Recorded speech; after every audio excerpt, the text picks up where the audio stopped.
Hello friends, আজকে সন্ধ্যে টিফিনের মেনু নিয়ে চলে এসেছি।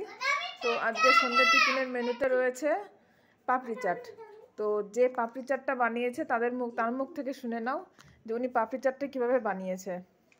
আমি পাপড়ি চাটটা বানিয়েছি। আমি আটা মেখে রেখেছিলাম। আটা মেখে ছোট ছোট লেচি করে আমি লুচির মতন ভেজে নিয়েছি। আর আমি টক দই ফাটিয়ে রেখেছি গোলমরিচের গুঁড়ো দিয়ে।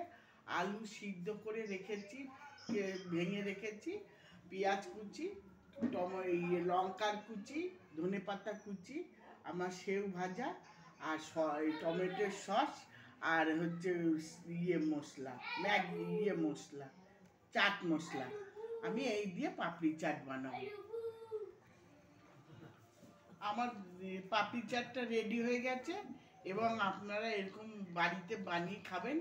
আমার পাপড়ি চাটটা আমি বানিয়েছি, আমি একটুখানি খেয়ে দেখব কেমন হয়েছে।